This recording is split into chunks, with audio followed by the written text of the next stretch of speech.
This Lelland Top video is sponsored by Windsor. Download the app now and win cash daily.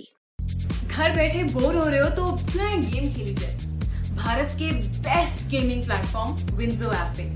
यहाँ पे आप अपना favourite sport खेल सकते हो एंड जीत सकते हो बहुत सारा रियल कैश जो आप अपने बैंक अकाउंट, यूपीआई या पेटीएम वॉलेट से विड्रॉ भी कर सकते हो इंस्टेंटली। महाकुंभ का अपना एक अलग आकर्षण होता है। कुंभ में स्नान करने, वहां प्रवास करने का अपना धार्मिक महत्व तो है ही, साथ ही कुंभ में साधुओं का जिस बड़े स्तर पर जमावड़ा होता है उसको लेकर भी अलग कौतूहल रहता है। और कौतूहल रहता है नागा साधुओं को लेकर। नागा साधुओं की दीक्षा, एक नागा के तैयार होने की प्रक्रिया से लेकर उनकी दुनिया तक का रोमांच, हम इसी पर आज बात करेंगे। क्यों करेंगे? क्योंकि हरिद्वार में बीते 11 मार्च शिवरात्रि के दिन से महाकुंभ चल रहा है। धार्मिक मान्यताओं के मुताबिक शिवरात्रि के दिन होने वाले पहले शाही स्नान से कुंभ की शुरुआत हो जाती है, लेकिन राज्य सरकार के अनुसार कुंभ मेला 2 अप्रैल से 28 अप्रैल तक चलेगा। आने वाली 5 अप्रैल को यहाँ 1000 साधु नागा साधु बनने की दीक्षा लेने वाले हैं। वे अपने वस्त्रों का त्याग कर देंगे, डंडी और कमंडल लेकर दुनियावी बातों से परे हो लेंगे। ये जानकारी देते हुए 31 मार्च को जूना अखाड़ा के इंटरनेशनल सेक्रेटरी महेश पुरी ने बताया कि कल 3000 साधुओं ने नागा की दीक्षा लेने की इच्छा जताई थी। इनमें से 1000 का नाम तय किया गया है। जिन 3000 साधुओं ने नागा की दीक्षा लेने की इच्छा जताई थी वे सभी जूना अखाड़ा के थे। जूना अखाड़ा को सबसे पुराना सन्यासी अखाड़ा माना जाता है। गुजराती में जूना का मतलब पुराना होता है। कुंभ का आयोजन 4 शहरों में होता है: हरिद्वार, उज्जैन, नासिक और प्रयागराज। इन्हीं कुंभ नगरियों में नागाओं को दीक्षा दी जाती है। साधुओं की ये इच्छा होती है कि उन्हें इलाहाबाद यानी कि प्रयागराज में दीक्षा दी जाए। अखाड़ों के बीच मान्यता है कि संगम नगरी के कुंभ में नागा बनने वाले सन्यासियों को राजयोग मिलता है। इसीलिए प्रयाग में दीक्षा पाने वाले नागाओं को राजेश्वर नागा कहा जाता है। उज्जैन के कुंभ में जो नागा बनते हैं उन्हें खूनी नागा कहा जाता है। कहा जाता है कि महाकाल की नगरी और यहाँ होने वाली गर्मी के कारण उज्जैन के नागाओं का स्वभाव गुस्सैल होता है।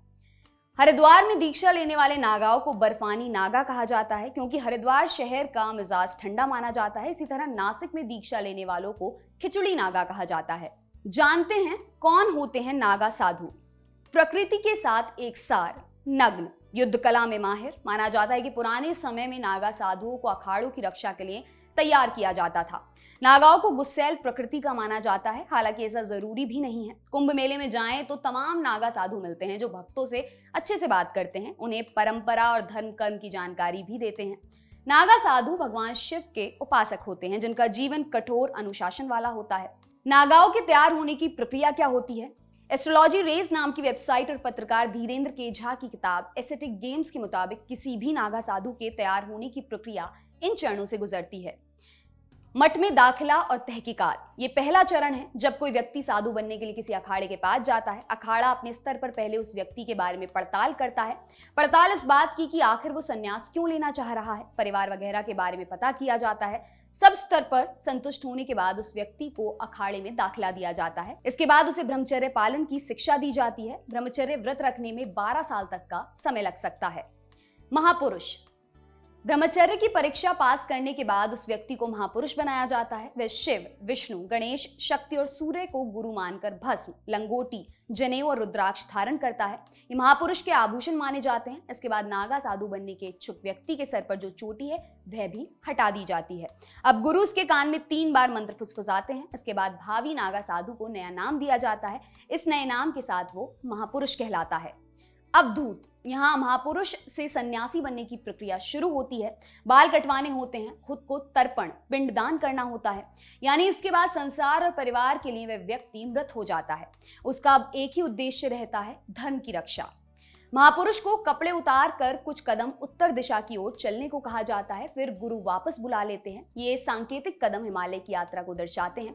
सूरज ढलने के बाद महापुरुष अखाड़े में लौटता है। यहाँ 4 कोनों में 4 चिताएं जल रही होती हैं। इन्हीं चिताओं की आग में मुख्य यज्ञ शुरू होता है। इस समय ऋग्वेद के पुरुष सूक्त का उच्चारण किया जाता है। संत के मुताबिक इस सूक्त को हिंदुओं के अंतिम संस्कार के समय गाया जाता है क्योंकि माना जाता है कि महापुरुष ने खुद का अंतिम संस्कार कर लिया है। अब वो दुनिया के लिए मर चुका है, यानी अब वो सन्यासी बनने के लिए तैयार है। लिंग भंग, नागा साधु बनने का आखिरी और सबसे मुश्किल चरण। कीर्ति स्तंभ अखाड़े के बीचों बीच एक लंबा खंबा होता है।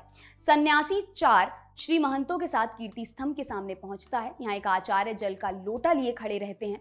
आचार्य सन्यासी के ऊपर जल डाल चढ़ाते हैं और फिर पूरी ताकत से उसका लिंग खींचते हैं।